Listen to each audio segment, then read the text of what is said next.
আর দাদির সাথে দেখছি।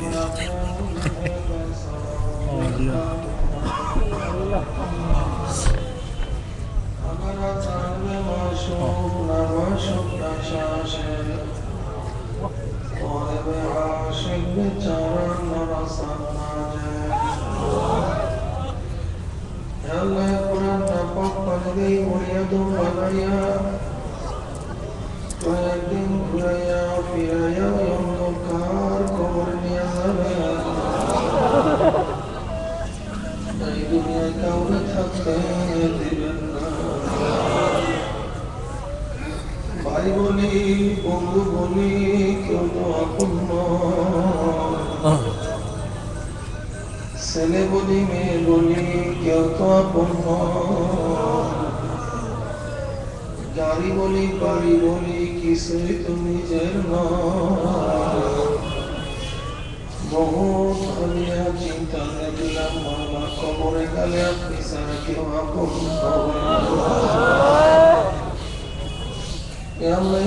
ফসলের জমানে আপনি আমাদের ঈমানকে মজবুত করে নেন। মাহফিলকে হেদায়েতের জন্য কবুল করে নেন। আমরা যারা মাহফিলে হাজির হইলাম আপনার ওলি না বানাইয়া এখান থেকে কাউকে বিদায় দেন না। রব্বির হামহুমা কামা রব্বায়ানি সগীরা। وصلى الله تعالى على خير خلقه محمد وآله وأصحابه وأزواجه وأتباعه أجمعين وارحمنا معهم برحمتك يا أرحم الراحمين. السلام عليكم ورحمة الله وبركاته.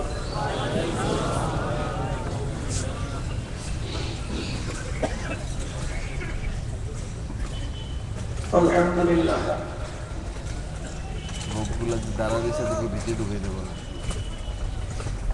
الحمد لله نحمده ونستعينه ونستغفره ونعوذ بالله من شرور أنفسنا من يهد الله فلا مضل له ومن يضلل فلا هادي له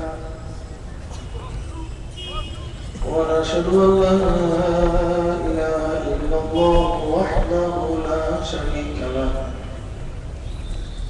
ونشهد أن محمدا عبده ورسوله. أما بعد فأعوذ بالله من الشيطان الرجيم. بسم الله الرحمن الرحيم.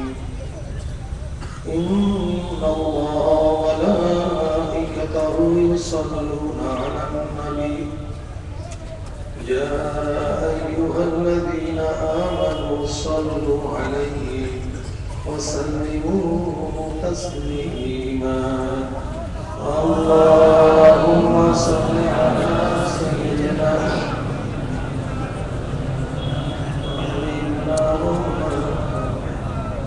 صلى الله عليه وعلى آله وأصحابه وبارك وسلم. اللهم صل على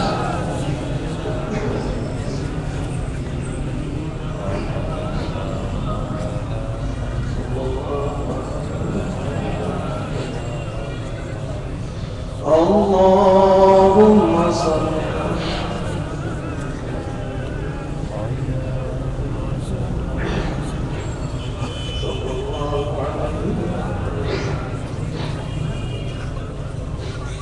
أعوذ بالله من الشيطان الرجيم. بسم الله الرحمن الرحيم. ألف لام ميم. ذلك الكتاب لا ريب فيه هدى للمتقين الذين يؤمنون بالغيب. صدق الله العظيم وصدق رسوله الله. পাকের বান্দা জনাব মুহাম্মদ রাসূলুল্লাহ সাল্লাল্লাহু আলাইহি ওয়াসাল্লামের উম্মতগণ, আল্লাহ পাক রব্বুল আলামিন আপনাকে আমাকে এই ফিতনা ফাসাদের জামানায়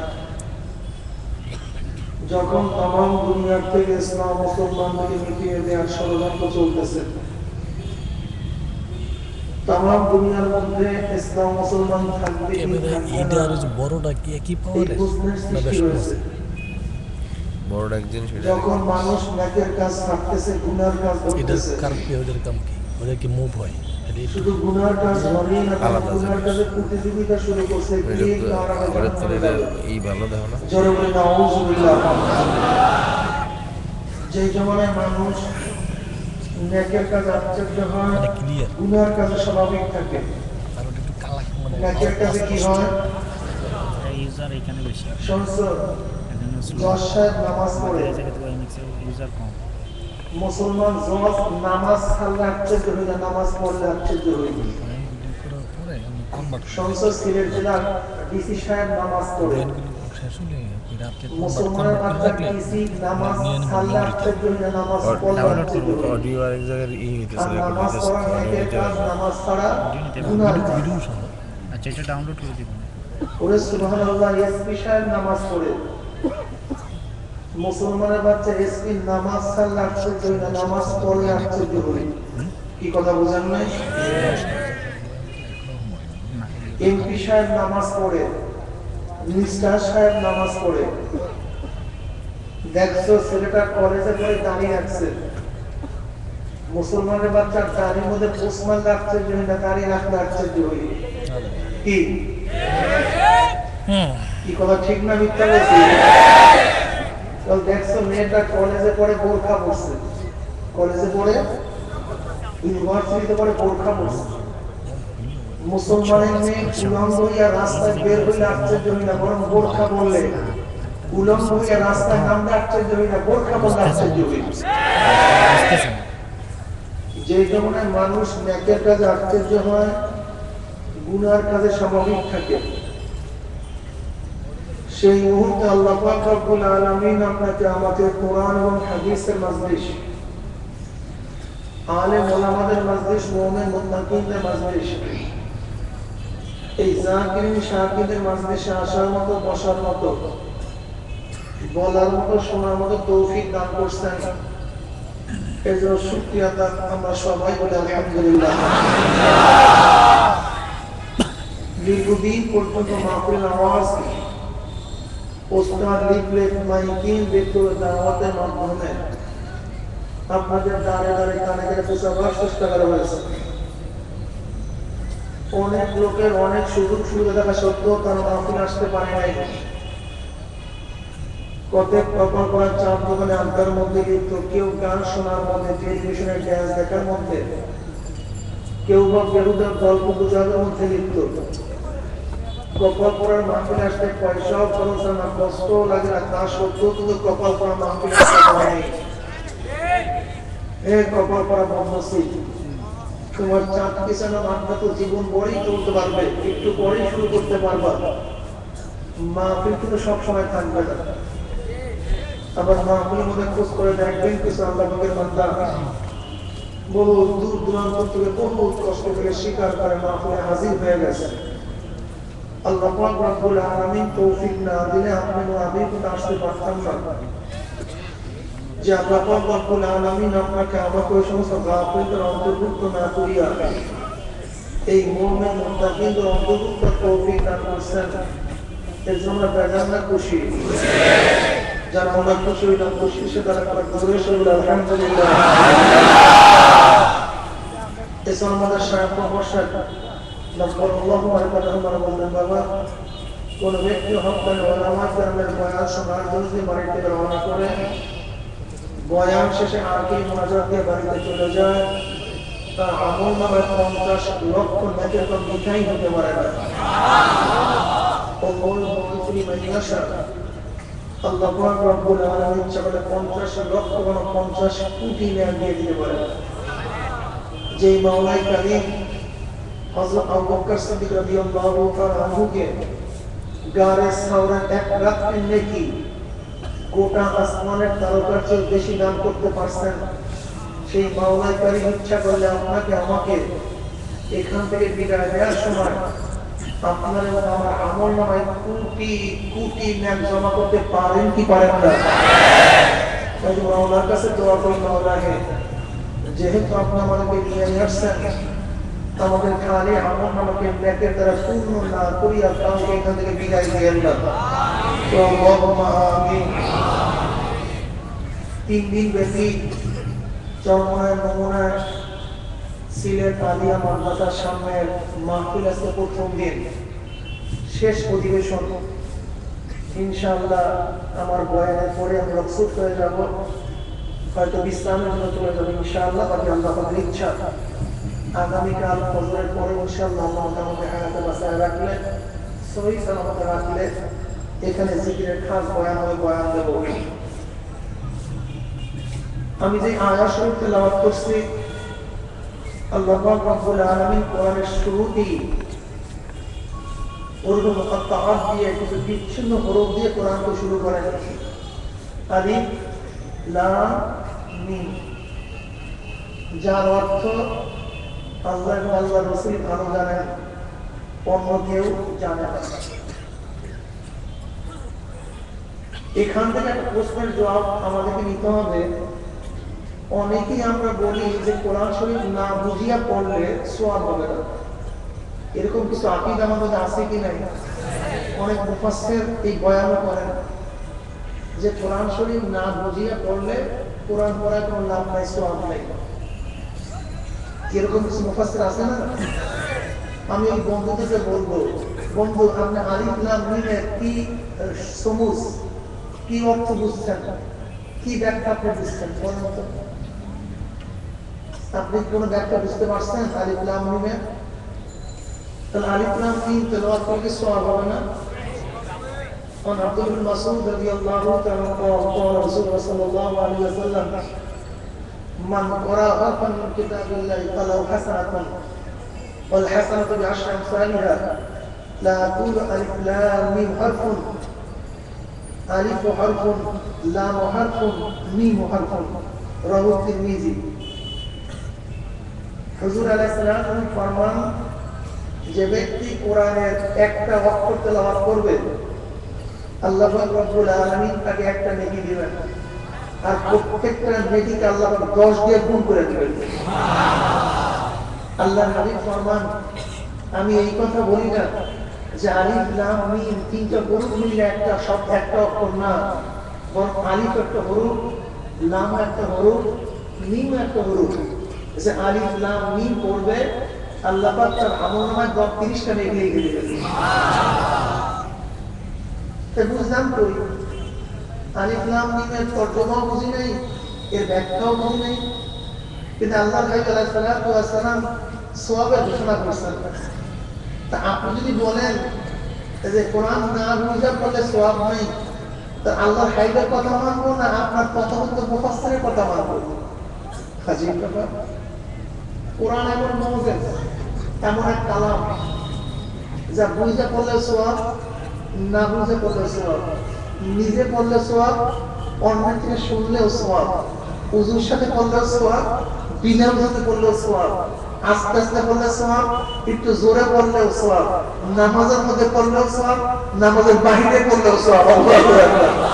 এমন এক মুজিজ। হুয়াল্লাযী বা'আসা ফিল উম্মিয়্যিনা রাসূলান মিনহুম ইয়াতলু আলাইহিম আয়াতিহি, তেলাওয়াত করে শোনাইবেন কোরআনের আয়াত সমূহ। কি বলেন না? যাই হোক, কোরআন বুঝা পড়েন না বুঝা পড়েন, এমনকি 3 জিনিসের দিকে তাকাইলেও সওয়াব হয়। মা বাবার দিকে তাকাইলেও সওয়াব হয়, কাবার দিকে তাকাইলেও সওয়াব হয়, কোরআনের দিকে তাকাইলেও সওয়াব হয়। সুবহানাল্লাহ, কি আজীব এক চিজ। কি কথা ঠিক না? ইয়াতলু আলাইহিম আয়াতিহি, কোরআন তেলাওয়াত করে শোনাইবেন।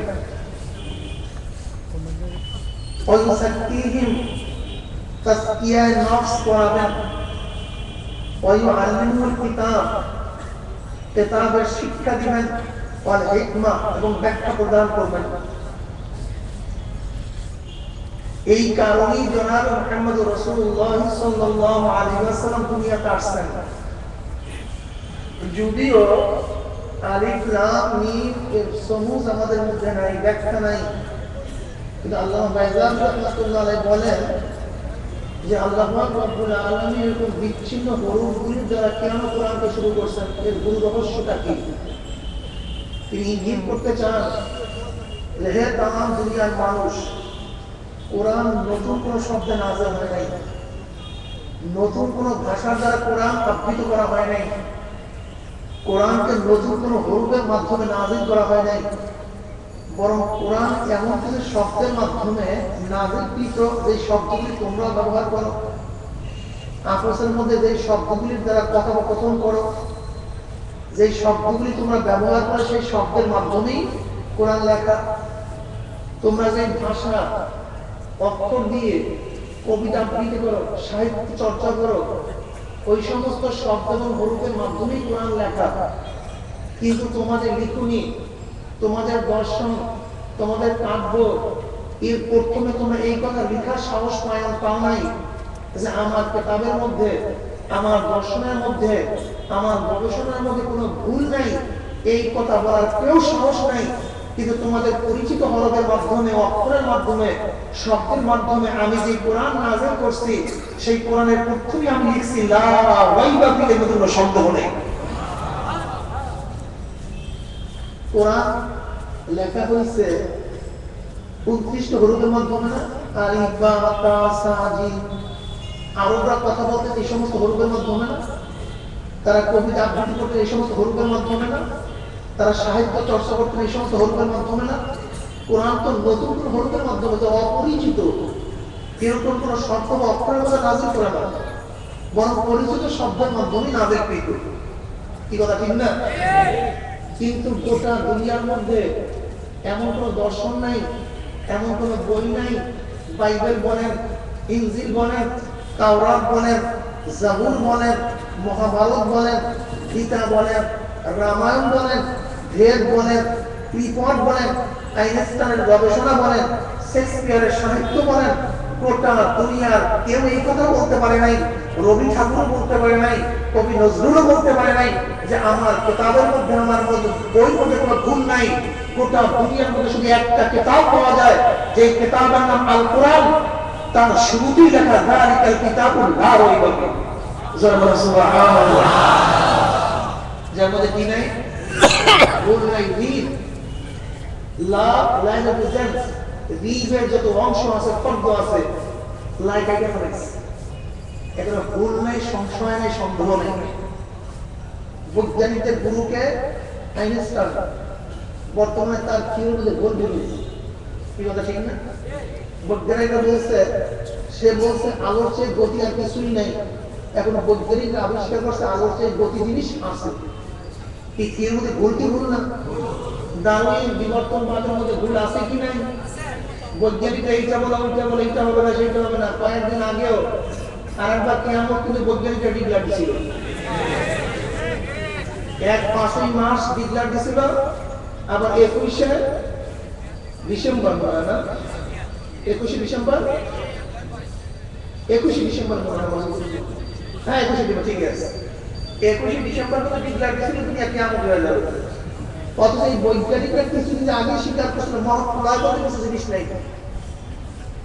সমস্ত বৈজ্ঞানিকরা এই কথার উপরে একমত হয়েছিল যে আমরা যে কিয়ামত বলি, মহাপ্রলয় বলি, এই বৈজ্ঞানিকরা একদিন বলছিল মহাপ্রলয় বলতে কিছু নেই, মহাপ্রলয় বলতে কিছু হবে না।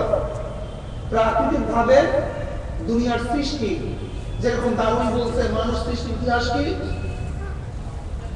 সূর্যের এক খণ্ডের থেকে পানির সৃষ্টি, পানির ঢেউর মধ্যে ফেনার সৃষ্টি, ফেনার মধ্যে পোকার সৃষ্টি, পোকার থেকে ব্যাঙের সৃষ্টি, ব্যাঙের থেকে বানরের সৃষ্টি, ব্যাঙ লাফাইতে লাফাইতে ল্যাস করিয়া পশুতে মানুষ হয়ে গেছে। কি আপনাদের আশ্চর্য লাগছে?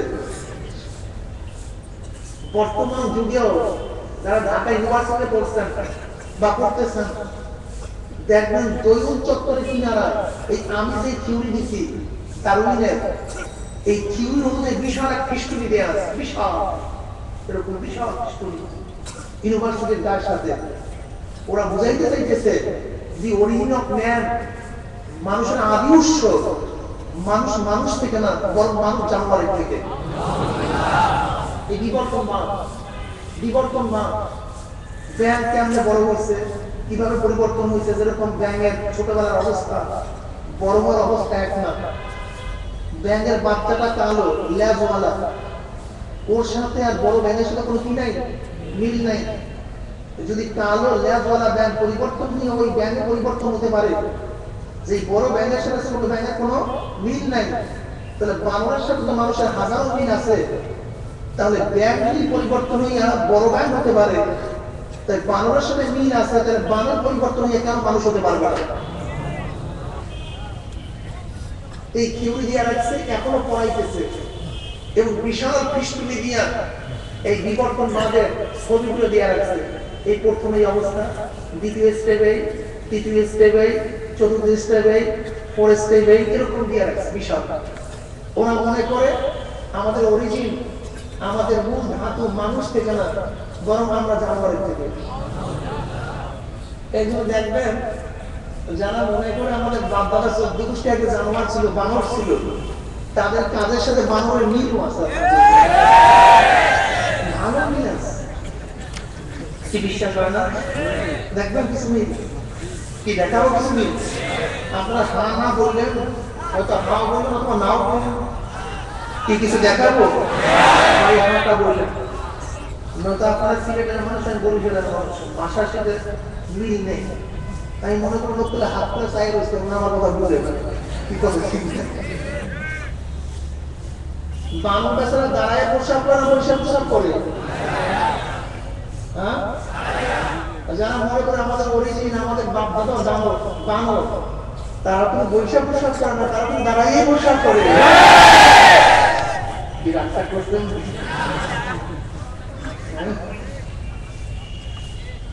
অরিজিনের সাথে মিল আছে তো, পুরো মিল, জেনেটিক ব্যাপারটা করা, কি কথা ঠিক না? তাদের জেনেটিকে অ্যাড করে গেছে। বানর বেচারা তো প্রসাব পায়খানা করার পরে ভিজা কোনো পানি টানি সব ব্যবহার করে, ঠিক না? দেখবেন ওই যাদের অরিজিনের বানর, মূল বানর, তারা সাথে প্রসাবের রাস্তা রাস্তা দিয়ে হেঁটে যায়।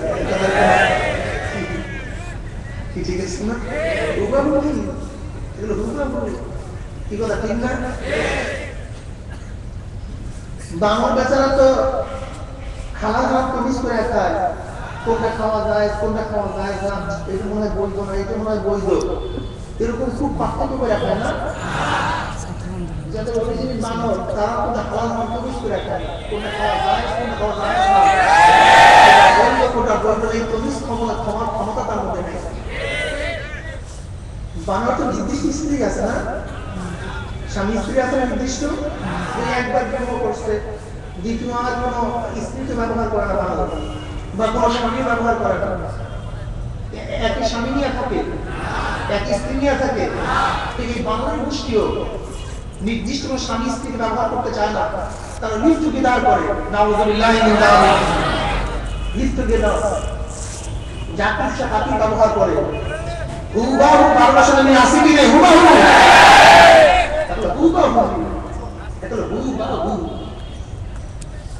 মানুষ না, তো জানোয়ার, জানোয়ারের আমি তো বলছি জানোয়ার, কিন্তু আল্লাহ বলছেন না রে, উলাইকা কাল আনআমি বাল হুম আদাল, ওগুলো জানোয়ারের চেয়েও খারাপ। অন্য জায়গায় আল্লাহ বলেন উলাইকা শাররুল বারিয়া, ওগুলো কুত্তা শিয়াল শুয়োরের চেয়েও খারাপ। জোরে বলেন নাউযুবিল্লাহি মিনাশ শাইতানির রাজিম। আমার কথা সত্য না, আল্লাহর কথা সত্য? তা আমি বলছি জানোয়ার, আল্লাহ বলছে জানোয়ারের চেয়েও, কি আল্লাহর কথা সত্য না আমার কথা সত্য? প্রমাণ, গোটা দুনিয়ার মধ্যে কোন জানোয়ার, কোন বানর, কোন শুয়ার সমকামী নেই যে মানুষ যদি জানোয়ারের চেয়েও খারাপ। আমেরিকার অ্যাসেম্বলিতে, বিভিন্ন অ্যাসেম্বলিতে এই সমকামী পাস করছেই করে নাই, জানোয়ারের চেয়েও খারাপ, কুত্তার চেয়েও খারাপ। গোটা দুনিয়ার মধ্যে কোনো জানোয়ার পাওয়া যাবে না, কুকুর পাওয়া যাবে না। 2 মাসের দুধ সন্তান রেখা কুকুর বেচারা অন্য জায়গায় চলে গেছে। গোটা দুনিয়ার মধ্যে একটা কুকুরের নজির আমাকে দেখা গেল। নিজের দুধ বাচ্চাকে রেখা শুয়ার অন্য জায়গায় চলে গেছে। এরপরে শুয়ারের মা গোটা দুনিয়ার মধ্যে আছে। কিন্তু এই মানুষ শুধু জানোয়ারের চেয়েও খারাপ। নিজের দুধ বাচ্চাকে রেখা মা অন্য জায়গায় চলে যাওয়ার ইতিহাস আছে কি নেই? গোটা দুনিয়ার মধ্যে একটা হিংস্র প্রাণী বাঘ দেখা দেন, সিংহ দেখা দেন, যে সিংহ তার বাচ্চাকে হত্যা করছে, যে বাঘের মা তার বাচ্চাকে হত্যা করছে, এরকম গোটা দুনিয়ার মধ্যে একটা নজির মিলানো যাবেন না, পাবেন না। এদের মানুষ কি জানোয়ারের চেয়েও খারাপ?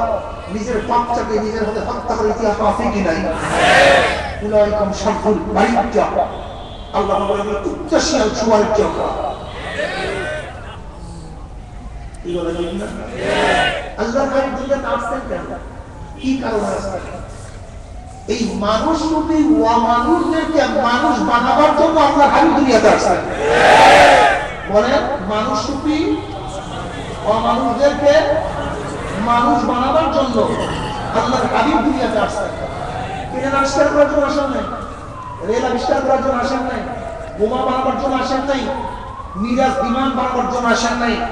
এই মানুষ রূপী অমানুষ দাহিয়াতুল কালবি রাদিয়াল্লাহু তাআলা ইসলাম গ্রহণ করার আগে যদিও সূরাত খুবই সুন্দরী, খুব সুন্দর, এত সুঠাম দেহ বিশিষ্ট, এত সুন্দর চেহারাওয়ালা সাহাবী তার মতো আর কেউ ছিল না। এত আকর্ষণীয় চেহারা ছিল তার। দাহিয়াতুল কালবি রাদিয়াল্লাহু তাআলা তিনি ইসলাম গ্রহণ করার আগে যদিও সূরাতে মানুষ ছিল, কিন্তু মানুষের জানোয়ারের চেয়েও খারাপ। নিজের হাতে নিজের জন্মদাতা 70 জন মেয়েকে নিজের চিন্তা কবর দিয়েছে। সূরাতে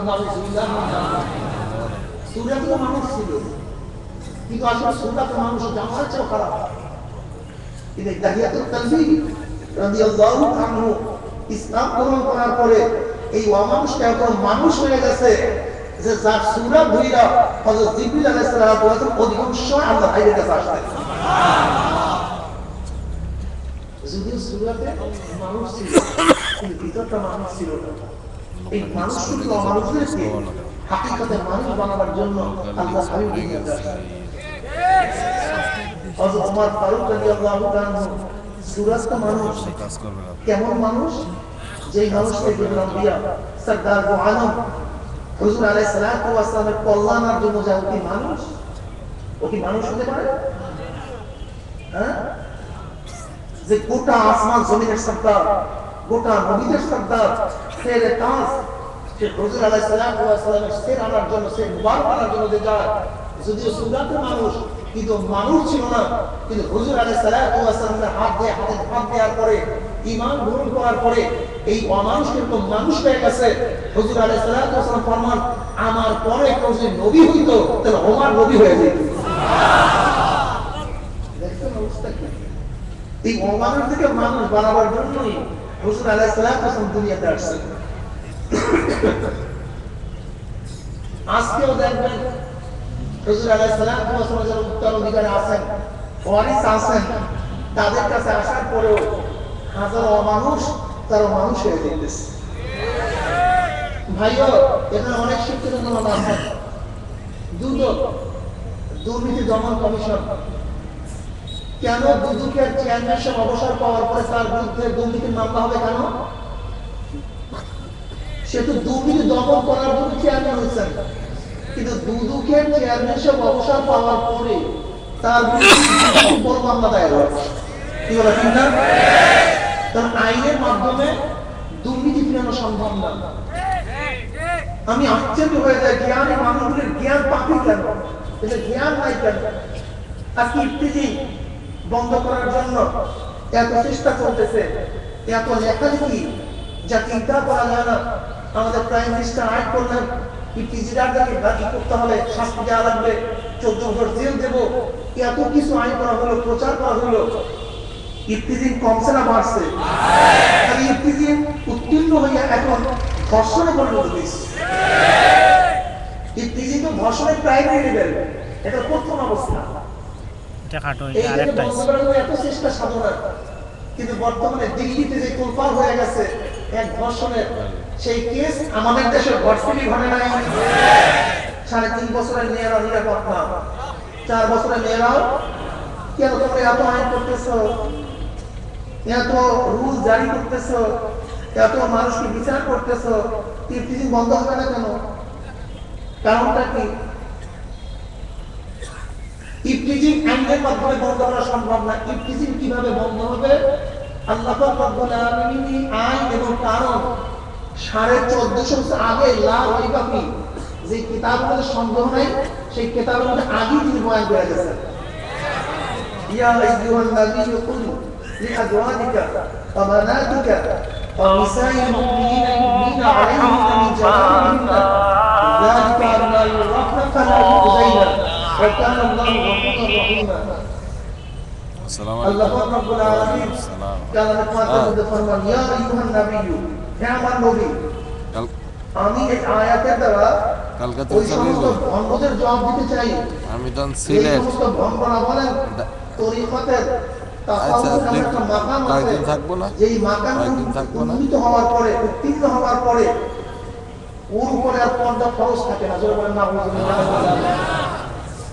আমি তাদেরকে বলতে চাই, আচ্ছা, তুমি কি নবীর আচ্ছা, চেয়ে আপনি মাকাম ঢুকে রাখবেন। অর্জন করছো নাকি? যদি এবার না পাই যদি নবীর চেয়ে বেশি মাকাম অর্জন করার দাবি করো, তাহলে তুমি মানুষের কাছে কাফের, বেঈমান, শয়তান হয়ে যাবে।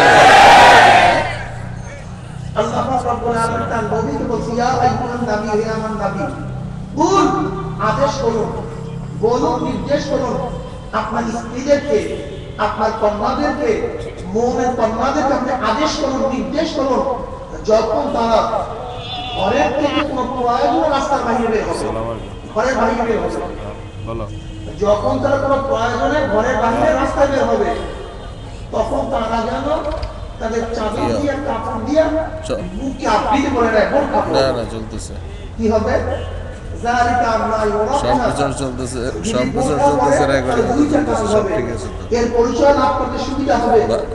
রিফ্রেশ দিতে বলো, রিফ্রেশ। কুলিন মেয়ে, শালীন মেয়ে, সাইয়েদা, আবেদা, কোয়ানেতা, কালকে যুবকদের চরিত্র নষ্ট করার জন্য কালকে লিপস্টিক এবং অর্ধুলঙ্গ অবস্থায় সে রাস্তায় নামে না, কোনো আচ্ছা, প্রয়োজন সে রাস্তায় নামে না। এই ওই কোনো যুবকদের টাকা চরিত্র দিচ্ছে না? ধ্বংস করার জন্য রাস্তায় নামে না, তার প্রয়োজন হচ্ছে বিদেশে রাস্তায় নামছে। আচ্ছা। যালিকা আল্লাহ ইউরাফনা, পরিচয় লাভ করতে সুবিধা হবে। এটা একটা ভালো মেয়ে। এই শালীন যোগাযোগ রাখা কুলিন, লাগবে। এ মুত্তাকিয়া, এ আবেদা সালেহা, না, এর দিকে তাকানো যাবে না। এ ভদ্র মেয়ে।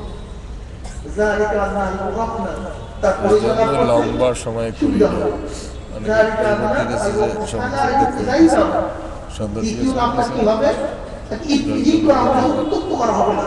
সুবহানাল্লাহ। আলা ইউজাইনা, এসব এক ব্যাগ দিলেন, এসব এক ব্যাগ উত্তপ্ত দিলেন করা হবে না। যাতে এটা কোন হিট হয়ে যায়। ছেলেরা তাকে ফিল্ডিং কাটবে না। কেন? ঢাকা জিনিসের প্রতি লোভও করবে না, আর লোভও আসবে না। কি বলে ঠিক না? দেওয়াই চলে না, সব এগুলো দেওয়া শুরু করে। না যুবতী চিনবেও না, ভোগবেও না। কি বলে ঠিক না? কালা ইউজাইনা, কোন পুরুষ, কোন যুবক তার দিকে তাকাবেও না। সে তার কাজে যাবে, সে তার কাজে যাবে। পুরো ভাই আমার, দেখেন কোন একটা সমস্যা দেখা দিই, স্ট্যাটিস্টিক্স ছাত্ররা অনুসন্ধান করে, জরিপ করে, কি বলে ঠিক না? যেমন কয়েকদিন আগে বার্ড ফ্লু, কত ধরনের পাখির মধ্যে, কত পার্সেন্ট পাখির মধ্যে ইনফ্লুয়েঞ্জা দেখা দিয়েছে, আমরা পরিসংখ্যান করছি কি করি নাই? অ্যানথ্রাক্স, কত পার্সেন্ট গরুর মধ্যে এই জাগ ঢুকছে, আমরা অনুসন্ধান করছি কি করি নাই? এইডস, কত পার্সেন্ট মানুষ এইডসে আক্রান্ত, আমরা অনুসন্ধান করছি কি করি নাই? ইফতিজিং বড় একটা খারাপ জিনিস, কি কথা ঠিক না? খুব মহামারী আকারে ধারণ করছে। এখন আমাদেরকে অনুসন্ধান করা উচিত কত পার্সেন্ট এবং কোন ধরনের মেয়েরা ইফতিজিংয়ের শিকার হয়, এটা আমাদের অনুসন্ধান করার দরকার আছে কি নাই? আমরা দেখি রাস্তায় দুই ধরনের মেয়েরা নামে। কয় ধরনের? এক দল মেয়েরা খাস পর্দা করে নামে, এক দল মেয়েরা পর্দা করে না। আমি চ্যালেঞ্জ দিলাম, ওপেন চ্যালেঞ্জ, যারা খাস পর্দা করে রাস্তায় নামে, এরকম 1 কোটি মেয়েদের মধ্যে জরিপ করো, অনুসন্ধান করো, আমি চ্যালেঞ্জ দিলাম, আলহামদুলিল্লাহ একটা মেয়েও ইফতিজিংয়ের শিকার হয় নাই। মেহফিল এক দুইজন না, একজন মেহফিল জিনিসটা হয় না, 10,000 প্রস্তুতই আসে না। কারণ আল্লাহ বিধি বিধান দিয়ে বলা চাই না, তাদেরকে ইফতিজিং করা হবে না, উত্তপ্ত করা হবে না।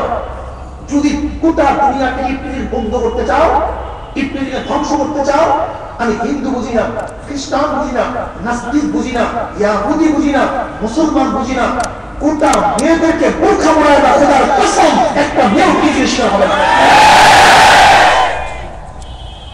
বাস রোগ আবিষ্কার, কারণ আবিষ্কার, বোরখা পরায় কোন মেয়ে ইফতিজিংয়ের শিকার হবে না। আজকে মাদক বিরুদ্ধে আইন আছে কি নাই? ধূমপানের বিরুদ্ধে আইন, ওপেনে ধূমপান করলে 100 টাকা জরিমানা। আমাকে দেখায় দাও তো, এই জরিমানা আইনের মাধ্যমে একজন স্মোকিংওয়ালা তার ধূমপান ছাড়ছে, বিড়ি ছাড়ছে, সিগারেট ছাড়ছে, একটা নজির আমাকে দেখায় দাও তো। মাদকের বিরুদ্ধে তো আইন, এত কিছু, এই আইনের মাধ্যমে একজন মানুষ মদ ছাড়ছে, আমাকে দেখায় দাও তো। দেখাতে পারবেন?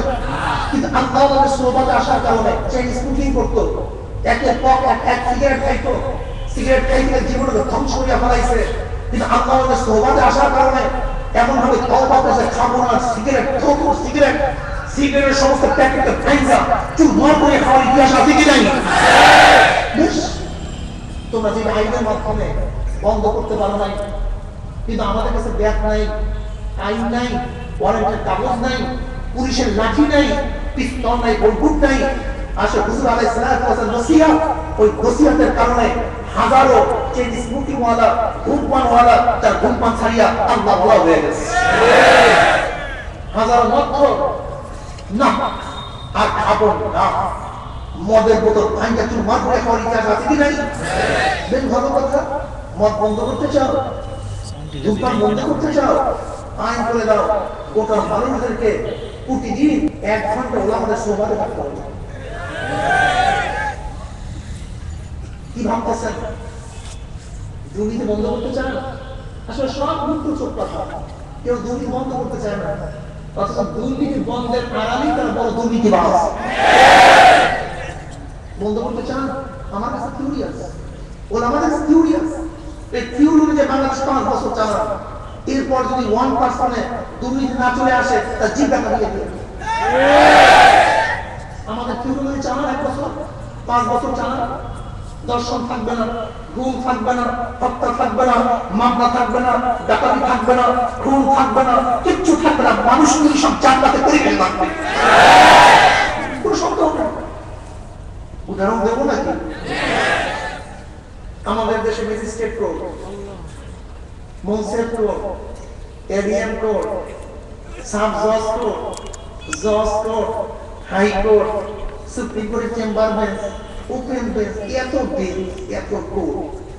এরপর পত্রিকা দেখেন কি lakh lakh case pending, lakh lakh case pending. এই শিক্ষিত সমাজ, স্কুল ইউনিভার্সিটির ছাত্ররা শুধু থিওরি পড়লাম, ইসলাম নিয়ে কোনোদিন গবেষণা করছে। সবচেয়ে আফসোস এখানে, সবচেয়ে আফসোস গোটা দুনিয়ার মুসলমান মূর্খতার কারণে ধ্বংস হয়ে যাইতেছে। হ্যাঁ, কি করছো? আমি তো অনার্স মাস্টার্স অর্থনীতিতে, ইসলামী অর্থনীতি এবং পাশ্চাত্য অর্থনীতি তা তো জানি না, ইসলাম সম্পর্কে পড়াশোনা করে নেই।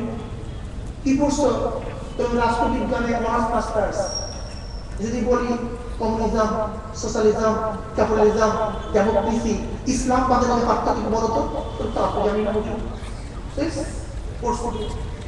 কপাল পড়া পড়ছে, ইসলাম সম্পর্কে জানে না, পড়ছে ইসলাম সম্পর্কে বোঝে না। কপাল পড়া তো কাগজ 917 থিওরি করছে, ও আব্রাহাম লিঙ্কনের থিওরি করছে, ও নেহরুর থিওরি করছে। কিন্তু আল্লাহ খালি বিশ্ব নবী যে সর্বজ্ঞানে জ্ঞানী, তার থিওরি করতে ওর কাছে ভালো হয় না।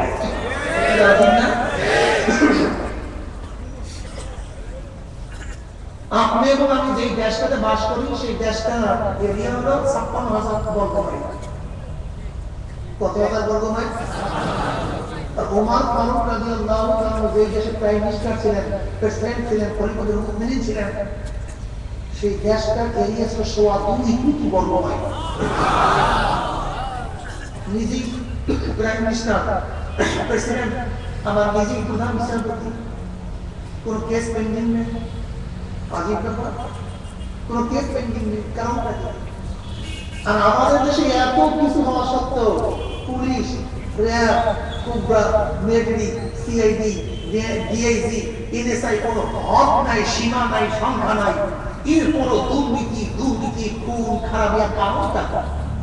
অথচ ওমর ইবনে খাত্তাব রাদিয়াল্লাহু তাআলা এত বড় এরিয়া থাকা সত্ত্বেও সেখানে কোনো কেস পেন্ডিং এর কারণটা কি? খোঁজ করতে হবে। শোনেন, চরিত্র গঠন করা ব্যতীত আইনের মাধ্যমে দুর্নীতি থেকে মানুষকে ফিরানো সম্ভব নয়। চান্স পাইলে একটু হয়ে যাবে। এখানে মানুষ অনেক ইংল্যান্ডে বেশি থাকে।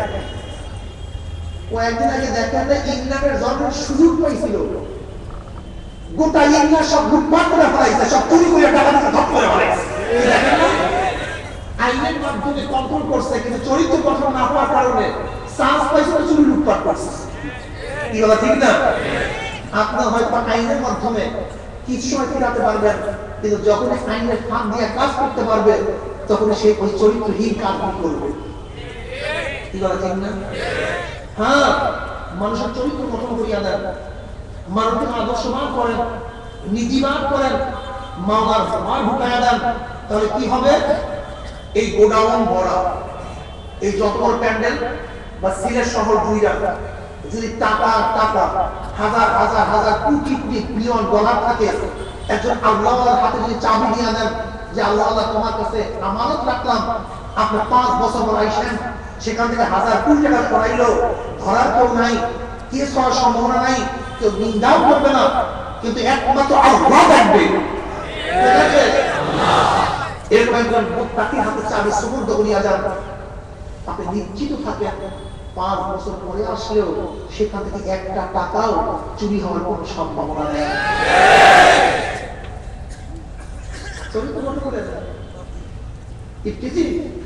দর্শন, আপনি আল্লাহর ভয় ঢুকাইয়া দেন, সুন্দরী, সুশ্রী, অপূর্বা কোন মেয়েও যদি কোন ছেলেকে ডাকে, আসো আমার দিকে আসো, কেস হওয়ার সম্ভাবনা নেই, কেস হবে না, তোমাকে নিন্দা করবে না, কেউ জানবেও না। কোন মেয়েও যদি কোনো যুবককে ডাকে আর ওই যুবক বলে ইন্ডিয়া খবর আমি মাওলাকে ভয় করি, তোমার কাছেও যেতে পারবো। কি ভাবতেছেন? আল্লাহর ভয় যদি অন্তরের মধ্যে ঢুকে, তাহলে দুনিয়া তো জান্নাত হয়ে যায়, আর পরবর্তীতে সুখ আর শান্তির কোনো অভাবই নেই। আলিফ লাম মিম যালিকাল কিতাবু লা রাইবা ফীহ। এই কিতাবে কি নাই? জোরে বলেন, কোনো ভুল নাই, কোনো সন্দেহ নেই। কি ভাবতেছেন? সব সূরা কি সন্দেহমুক্ত না কোন সূরা সন্দেহযুক্ত? জোরে বলেন, সব আয়াত সন্দেহযুক্ত না কোন আয়াত সন্দেহযুক্ত? সব আয়াত সন্দেহমুক্ত, একটা আয়াতও সন্দেহ নাই। প্রত্যেকটা হরফ, প্রত্যেকটা অক্ষর, প্রত্যেকটা নক্তা, প্রত্যেকটা জের সবার মধ্যে কোনো সন্দেহ নাই। আল্লাহ পাক রব্বুল আলামিন যে জান্নাতের আয়াত নাযিল করছেন, এটা কি সত্য কি সত্য না? যে জাহান্নামের আয়াত নাযিল করছেন, তার সত্য কি সত্য না? জোরে বলেন, সত্য। সব সত্য। জান্নাতে কারা যাবে? কারা জান্নাতে হবে? আল্লাহ পাক রব্বুল আলামিন কালামে পাকের মধ্যে ফরমান, ইন্নাল্লাযীনা আমানু ওয়া আমিলুস সালিহাতি কানাত লাহুম জান্নাতুল ফিরদাউসি নুজুলা। নিশ্চয়ই যারা ঈমান আনার পরে নেক আমল করবে, আল্লাহ পাক রব্বুল আলামিন তাদেরকে জান্নাতুল ফিরদাউস দিয়ে দেবেন। জান্নাতে যাওয়ার জন্য কয়টা গুণ? 2টা গুণ, ঈমান নেক আমল। বলেন কি? ঈমান ও নেক আমল। জোরে বলেন, ঈমান ও নেক আমল। আলিফ লাম মিম যালিকাল কিতাবু লা রাইবা ফীহ হুদাল লিল মুত্তাকিন আল্লাযীনা ইউমিনুনা বিল গায়ব। যারা গায়বের উপর ঈমান আনবে, এক কথায় পঞ্চ ইন্দ্রিয় শক্তির বাহিরে কলবের ইন্দ্রিয় দিয়া যারা আল্লাহকে বিশ্বাস করবে, জান্নাতকে বিশ্বাস করবে, আলিমুল গায়বকে বিশ্বাস করবে, তারা হলো মুমিন। কিন্তু পঞ্চ ইন্দ্রিয় শক্তির মাধ্যমে যদি বিশ্বাস করে, তাকে মুমিন বলা হবে না। আমরা অনেকেই বুঝি নাই। আমার মাথায় একটা টুপি আছে, কি আছে? রং কি?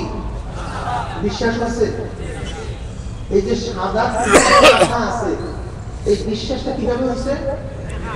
এই যে দেখি আমার মাথায় সাদা টুপি আছে, বিশ্বাস আছে, এই বিশ্বাসের নাম ঈমান না। এটা দেখা হয়েছে, চোখে দেখা। কি বলে ঠিক না? কিন্তু আমি বলি আমার পকেটের মধ্যে একটা মেসওয়াক আছে, আমার পকেটের মধ্যে কি আছে? বিশ্বাস হয়েছে আপনাদের? কিন্তু দেখে নাই। এই যে না দেখা পকেটের মধ্যে বিশ্বাস, মেসওয়াক একটা আছে, বিশ্বাস করছেন, এর নাম ঈমান। কেন বিশ্বাস করলেন? কারণটা কি? তার কথার মাধ্যমে, আমার কথার মাধ্যমে বিশ্বাস। কেন বিশ্বাস করছেন? যে হুজুরে ভালো মানুষ, হুজুরের পকেটের মধ্যে মেসওয়াক আছে, এইটা করে হুজুর মিথ্যা কথা বলতে, যদিও আমি দেখি নাই, নিশ্চয়ই হুজুরের প্যাকেটে থেকে আছে একটা। এই যে আমার উপরে বিশ্বাস রাখিয়া আমার কথাটা বিশ্বাস করছে, এর নাম ঈমান। কবর আযাব দেখছেন, জান্নাত দেখছেন, বিশ্বাস করছেন। কেন বিশ্বাস করছেন? মুখের সাদেক, সাদেক মাসদুক জনাব মুহাম্মদ রাসূলুল্লাহ সাল্লাল্লাহু আলাইহি ওয়াসাল্লাম গোটা জিন্দেগি আমরা চর্চা করেছি, খুঁজে দেখছি। শুরুবার থেকে আমাদের থেকে বিদায় হওয়ার আগ পর্যন্ত কোনোদিন ভুলেও কার সাথে ইয়াকি করিয়া ফাজলামি করিয়া কোনোদিন একটা মিথ্যা কথা বলেনি। একটা মিথ্যা কথা, যেহেতু হুজুর আলাইহিস সালাতু ওয়াস সালামের জিন্দেগিতে একটা মিথ্যা কথা বলে নাই, কাজে সে বলছে যে কবর আযাব হবে, কাজে এরকম একটা সত্যবাদী এই কথা বলিয়েই থাকে, তাহলে আমি দেখি অথবা নাই দেখি কথা সত্য কোনো সন্দেহ হবে। আরো সহজে বুঝলেন, আপনার বাবা হঠাৎ অন্ধকারকে রেখে বলতেছে, এই ছেলে শোন, ওদিকে যাইস না। তাহলে কেন? একটা সাপ আছে, কি আছে? আপনি বিশ্বাস করছেন? কেন আপনি দেখেন না? কে বলছে? কে বলছে? আমার বাবা খুবই ভালো মানুষ, সে সত্যবাদী, সে কোনোদিন মিথ্যা বলে নাই। যদিও আমি না দেখি বলে কি আছে? সাপ আছে। হ্যাঁ, সন্দেহ তো ওই ব্যক্তিই করবে যে এই পুত্রটা শুননা, সুপুত্র না। কি কথা ঠিক না? যার মধ্যে ভেজাল আছে সে বাবার সন্দেহ করবে, সাপ আছে কি নাই, তা কি না কি না কি না কি তার আছে কি নাই। কিন্তু যে ব্যক্তি সুপুত্র, সে বাবের কথা কোনো অবস্থায় সন্দেহ করতে যেটা বলে ঠিক। যে খাঁটি উম্মত, খাঁটি আল্লাহর বান্দা, সে জনাব মুহাম্মদ রাসূলুল্লাহ সাল্লাল্লাহু আলাইহি ওয়াসাল্লাম কথার উপর কোনো অবস্থায় সন্দেহ করতে পারে না। আর যেটা ভেজাইয়া মুনাফিক দুই নাম্বার, সেইটাই সন্দেহ করতে পারে।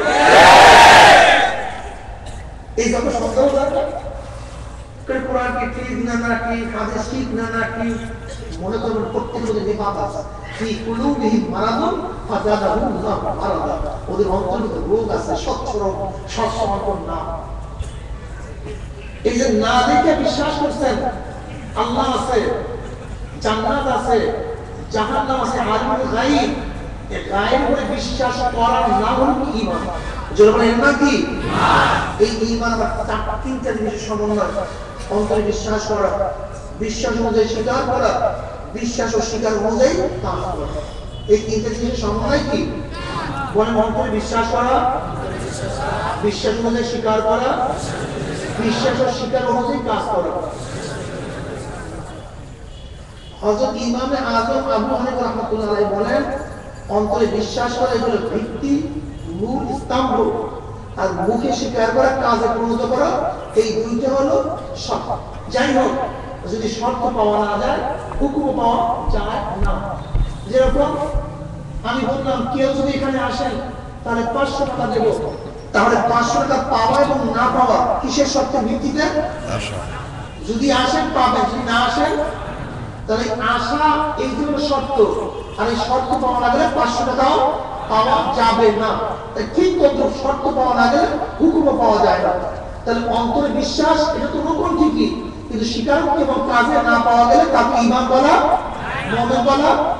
যেমন নামাজ কি বলে বলেন, বিশ্বাস করছেন, স্বীকার করছেন, কিন্তু নামাজ পড়লেন না, ঈমান আছে? দেখছেন অবস্থা?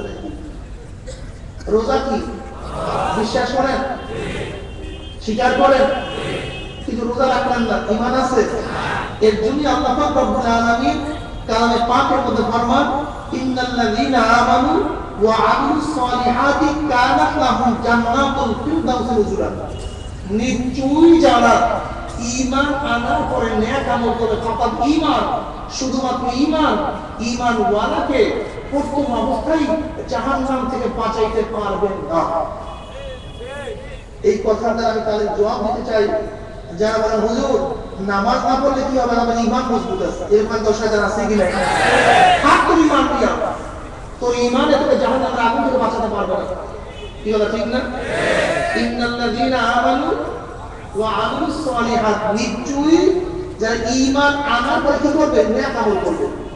যারা বলেন অনেকে বলে হুজুর আমাদের ঈমান মজবুত আছে।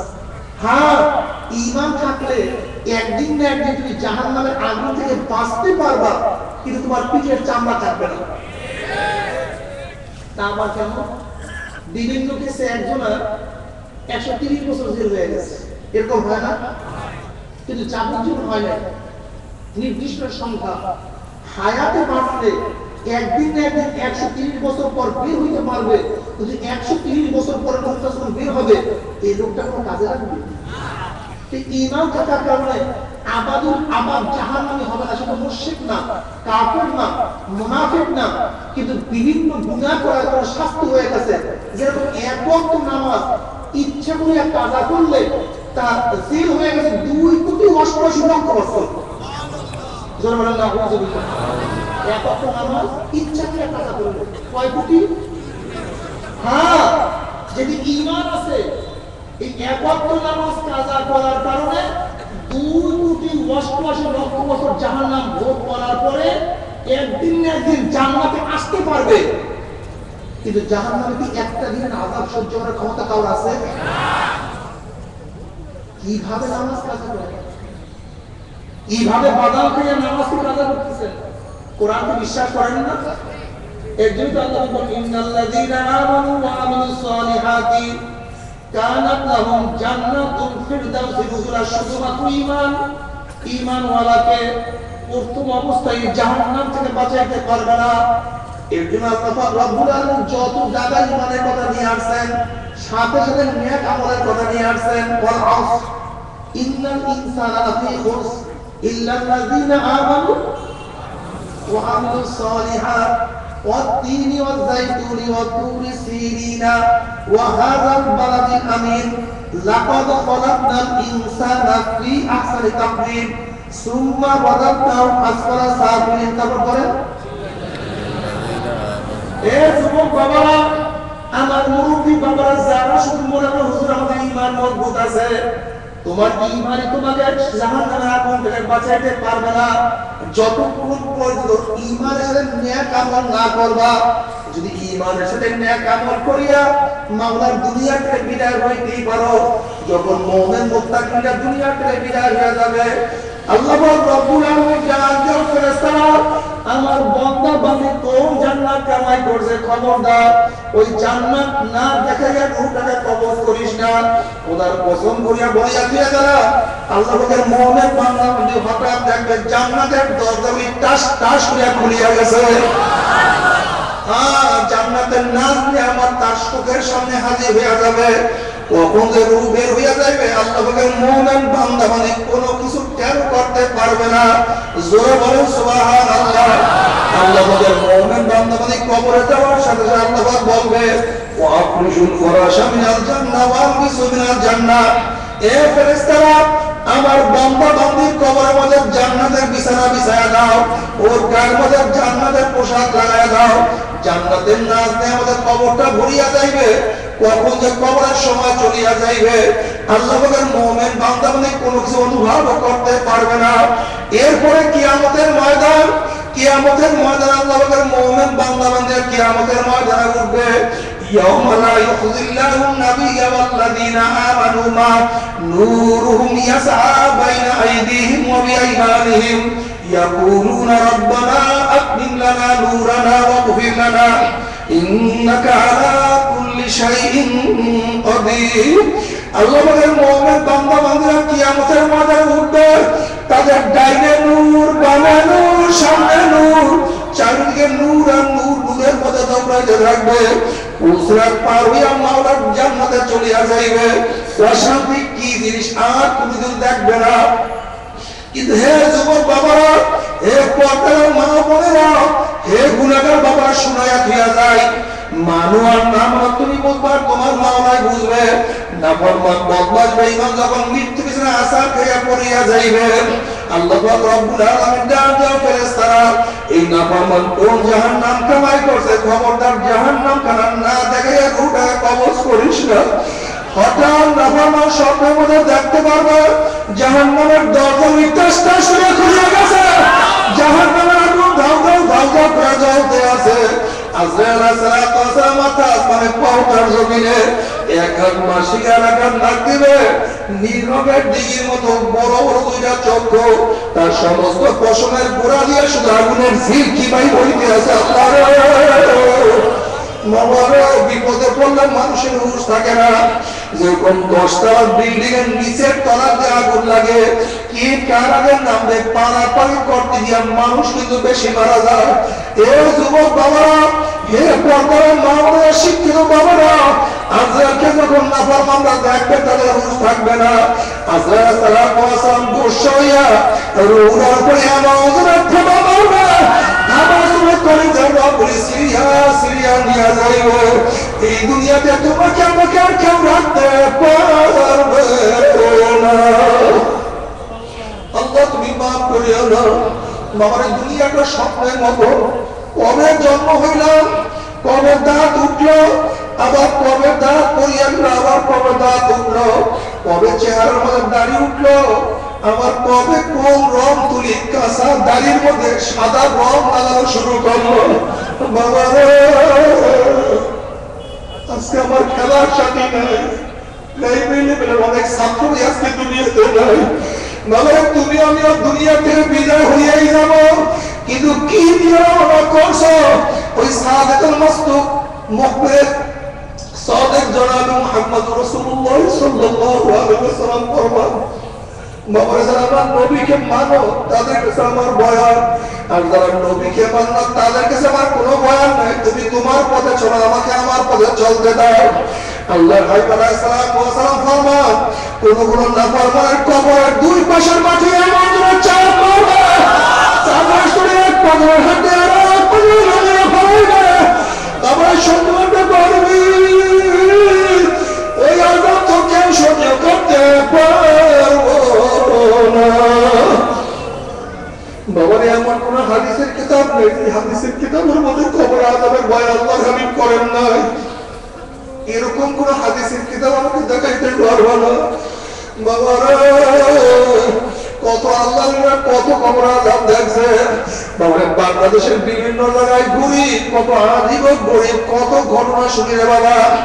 একটা সত্য ঘটনা শুনে যাওয়া যায়। এক নাফরমানের জন্য একটা কবর খনন করা হইল। যখন নাফরমানকে কবরের কাছে নিয়ে আসে দাফন করাবার জন্য, হঠাৎ তাকায় দেখে কবরের মধ্যে একটা সাপ বীর পাকাইয়া ফাঁদা ধরিয়া রয়েছে। আল্লাহ তুমি মাফ করিয়া দাও। ওই কবরটাকে ঢাকিয়ে দিয়ে অনেক দূরে গিয়ে একটা কবর খনন করা হইল।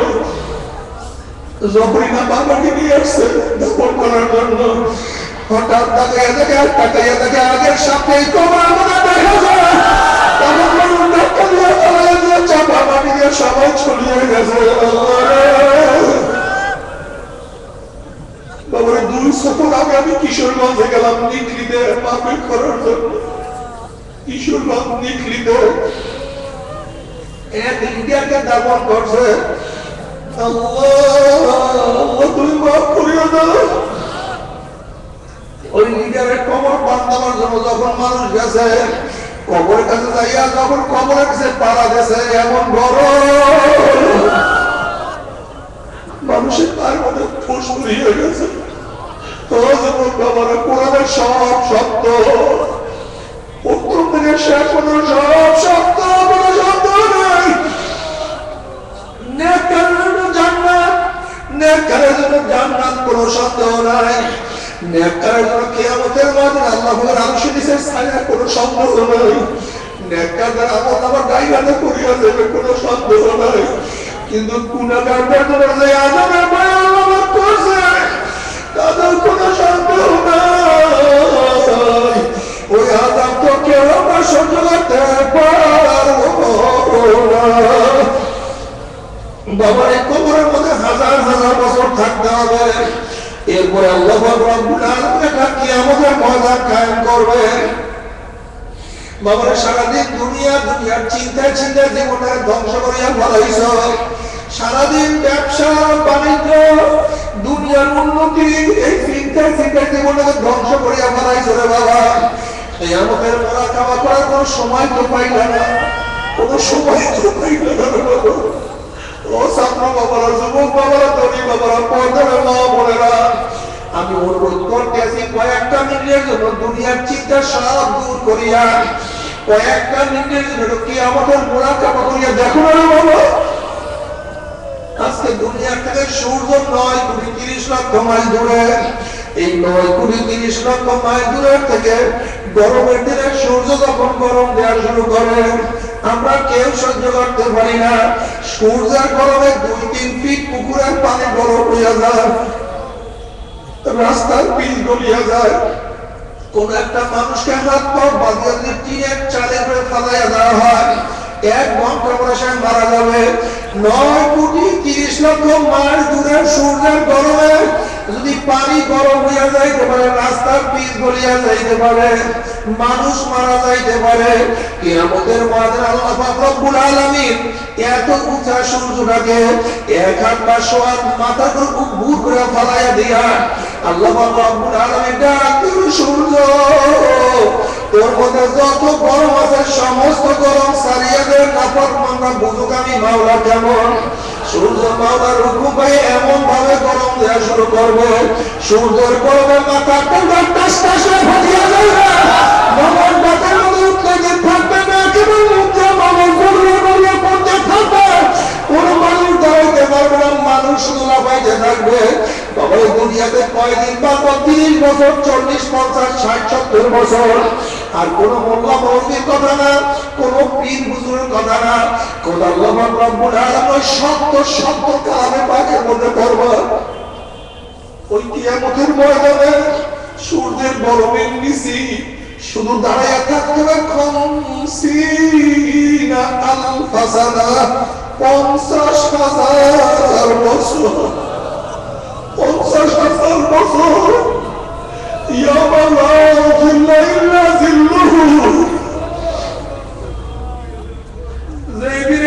কোন ব্যবস্থা নাই, গাছের কোন ছায়ার ব্যবস্থা নাই, ছাদের কোন ব্যবস্থা নাই, ছাদের কোন ব্যবস্থা নাই। ওই দিকে নাফরমানকে দেখিয়া জাহান্নাম ঘুরিয়ে ঘুরে একটা আওয়াজ মারবে, আমার মাওলা। জাহান্নামের আওয়াজে কিয়ামতের ময়দানে থরথর করে কাঁপতে থাকবে। এই সময় জিবরিল আলাইহিস সালাম উঁচা আওয়াজে বলবে, ওই যে দেখো জাহান্নামের আগুন উম্মতে মুহাম্মাদের দিকে যাইতে আছে। এই আওয়াজ আল্লাহর কানে যাওয়ার সাথে সাথে আল্লাহর হাবিব সিজদায় পড়ে বলবে, মাওলা তোমার ইজ্জত ও জালালের কসম খেয়ে বলতে আছে, আজকে জাহান্নাম যাওয়ার একটা উম্মতকে খেয়ে ফেলে আমি কিন্তু তোমার হাবিব জান্নাতের মধ্যে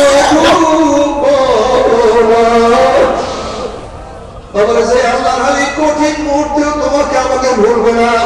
সেই আল্লাহর হাবিবের দাঁড়িয়ে মধ্যে কেমনে পোষ লাগাও, বাবা একটু কি করে ব্যথা লাগে, তুমি মাফ করিয়া দাও। বাবারা জিন্দি শুধু দুনিয়া দুনিয়া দুনিয়া, কিছু না কিছু না, দুনিয়া কিছু না। আল্লাহ হাবিবের দোয়া কবুল করে আল্লাহ বলবো, যাও জিবরাইল আমার হাবিবের কাছে পানি টুকু নিয়ে দিয়ে আসো। আল্লাহর হাবিব যখন ওই পানি জাহান্নামের ছিটাবো, জাহান্নাম ক্যাট ক্যাট করে পিছনে সরিয়া যাবে। আল্লাহর হাবিব বলেন, মাওলানা যে জাহান্নামকে লক্ষ লক্ষ ফেরেশতারা ধরিয়া রাখতে পারে না, এ আবার কোন কুদরতি পানি, কোন আশ্চর্য পানি, যেই পানি মারার সাথে জাহান্নাম পিছনে থেকে সরিয়া গেল।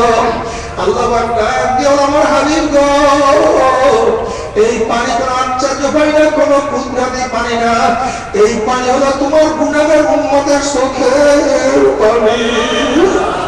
বাবার আজকে সন্তান মারা গেলে চোখের মধ্যে পানি আসে, আজকে ব্যবসায় লস খেলে চোখের মধ্যে পানি আসে, আজকে পরীক্ষায় ফেল করে চোখের মধ্যে পানি আসে, আজকে দুনিয়ার বিপদে পড়লে চোখের মধ্যে পানি আসে। আমি এত গুনাহ করলাম, এত নাফরমানি করলাম, এত বাবার অবাধ্য হইলাম, ওই আঘাতে 5টা মামলাতে পড়িয়া গেলাম, ওই মামলার সিনেমা চোখে পানি আসে।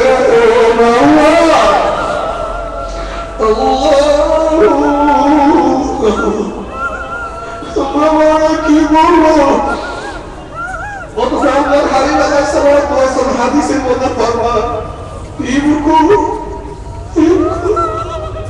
وإن لم تبكوا فتبكوا আমার বাবা কাঁদো কাঁদো না আসলে বুকের মধ্যে কাঁদা করিয়া আমার বাবা তোমার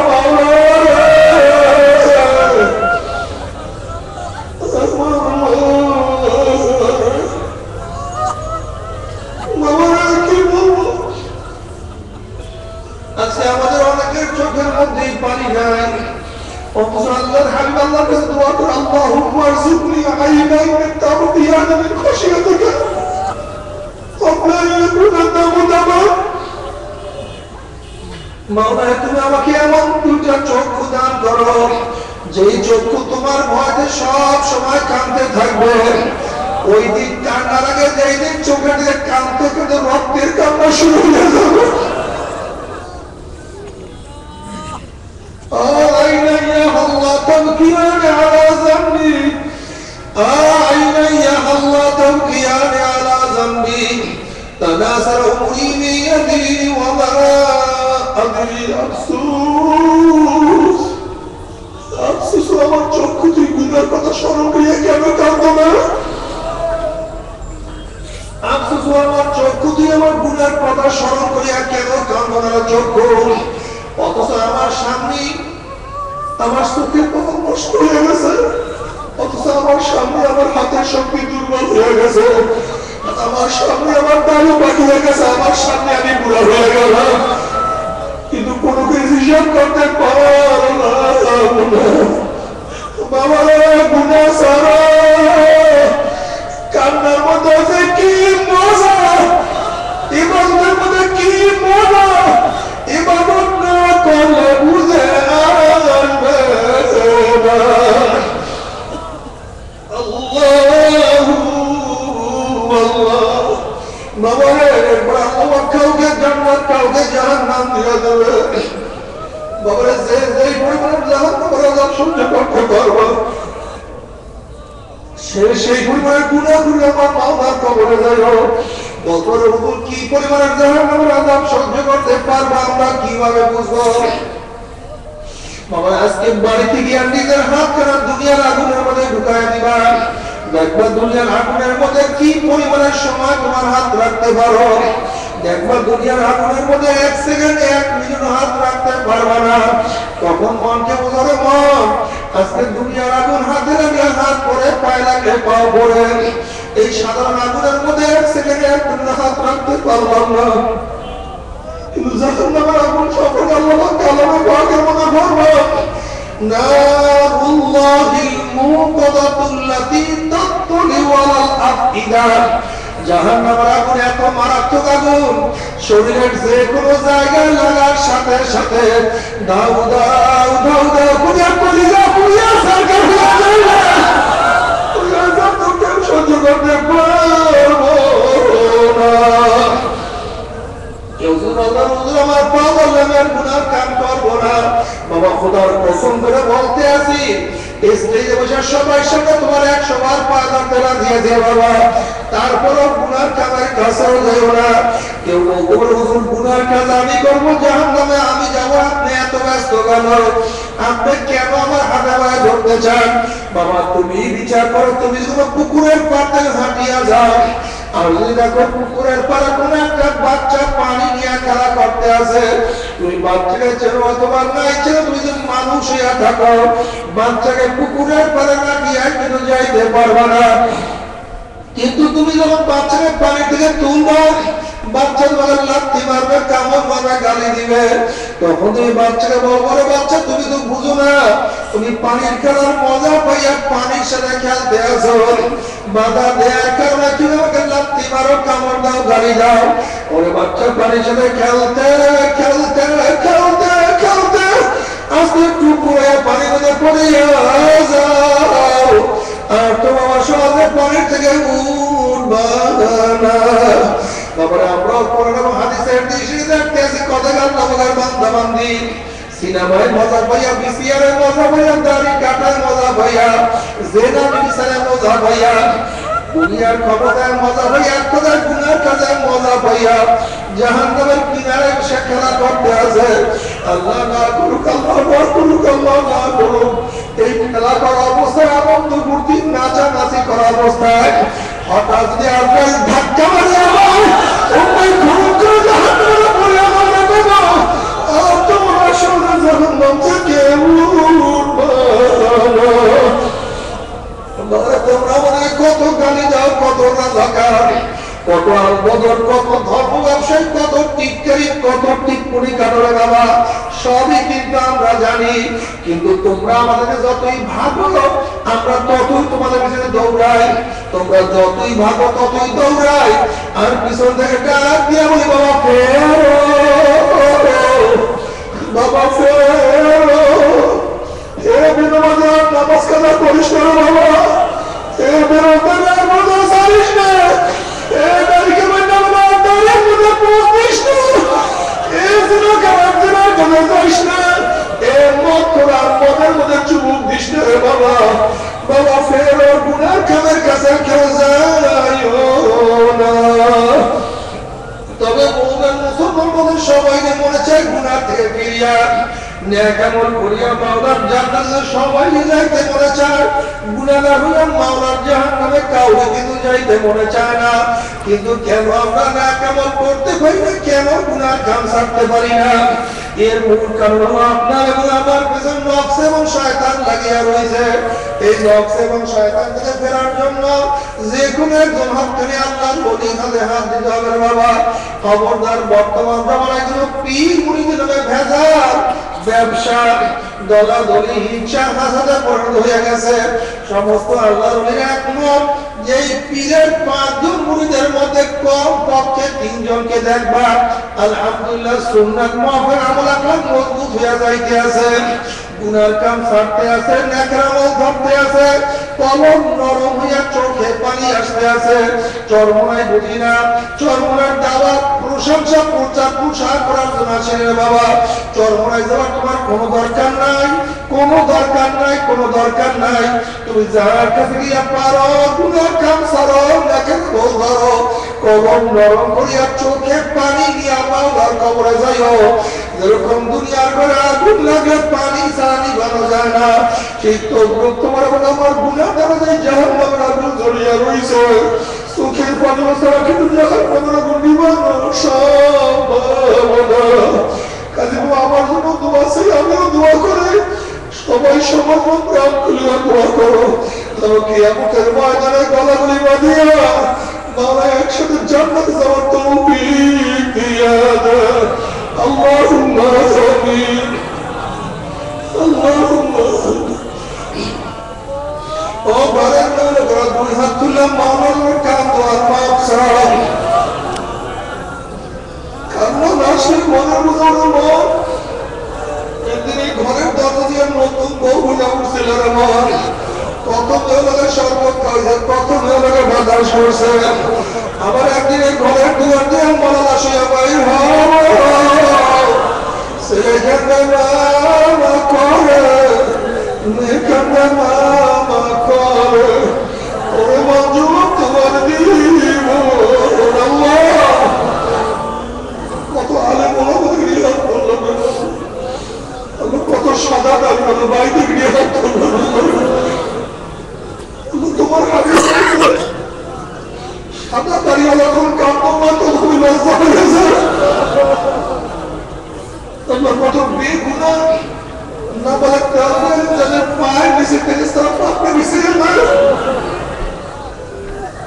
কত জাকির শাকির মোহাম্মদ বাদিনে আত্মকথা বলল, আল্লাহ আমি তো গুনাহগার, আল্লাহ আমি তো গুনাহগার, আমার দিকে না তাকাইয়া তোমার যেই বান্দার হাত পছন্দ হয় তার উসিলে আমাদের সবাই গুনাহগার মাফ করে দাও।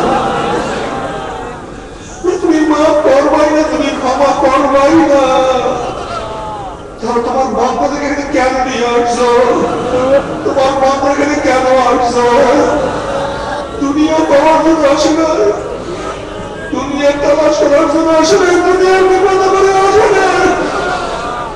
আল্লাহ গুনাহ করিয়া ফলাইছি, আল্লাহ জাহান্নামের কাজ করিয়া ফলাইছি, আল্লাহ জাহান্নামের খাতা থেকে আমাদের নামটা কাটিয়ে দাও, আল্লাহ জাহান্নামের খাতা থেকে আমাদের নামটা কাটিয়ে দাও।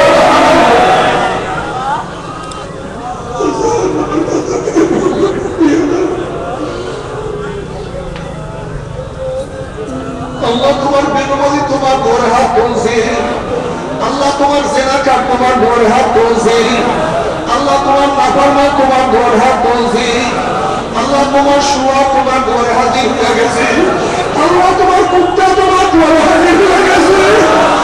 রাত্রি জোয়ারের পানি, রাত্রি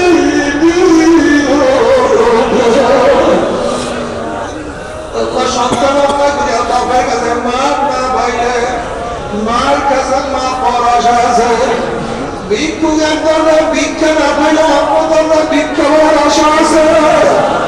আমরা তোমার দুয়ারে ভিক্ষু, আমরা তোমার দুয়ারে ভিক্ষু, তুমি হাকাইয়া দাও, তারাইয়া দাও, আর কোনো দরজা নাই রে মালিক, আর তো কোনো দুয়ার নাই। আল্লাহ তোমার বলি না মানে কাউকে বিদায় দিও না, গুনাহগার মাফ না করে কাউকে বিদায় দিও না। আল্লাহ পাকের হাত তোলা আমাদের বাপ মা দাদা দাদু নানা স্ত্রী পুত্র পরিজন ওদের সাথে আত্মীয় স্বজন যত মুমিন মুমিনাত কবরে শুয়ে রয়েছে সবার কবরে আযাবকে মাফ করে দাও। আল্লাহ খাস করে আমাদের শায়খ মুর্শিদ আব্বাজান দাদাদের কবরকে জান্নাতের মধ্যে বানায়া দাও, তাদের সন্তান দুনিয়ার মাশায়েখদের মাকামকে জান্নাতের মধ্যে বুলন্দ করে দাও। আল্লাহ শাহজালাল আলী আমরি রাহমাতুল্লাহ আলাইহি সহ এই সিলেটের ময়দানে সিলেটের জমিনে কত তোমার ওলিরা শুয়ে রয়েছে, শাইখে কাদিয়া শাইখে কুরিয়া সহ কত তোমার ওলিরা এই জমিনে শুয়ে রয়েছে, সবাই কবরকে জান্নাতের বাগিচা বানায়া দাও। اللهم إني أسألك من خير ما سألك به نبيك محمد صلى الله عليه وسلم، ونعوذ بك من شر ما استعاذ منه نبيك محمد صلى الله عليه وسلم، وأنت المستعان عليك ولا حول ولا قوة إلا بالله. ربنا هب لنا من أزواجنا وذريتنا قرة أعين واجعلنا للمتقين إماما. سبحان ربك رب العزة عما يصفون وسلام على المرسلين والحمد لله رب العالمين.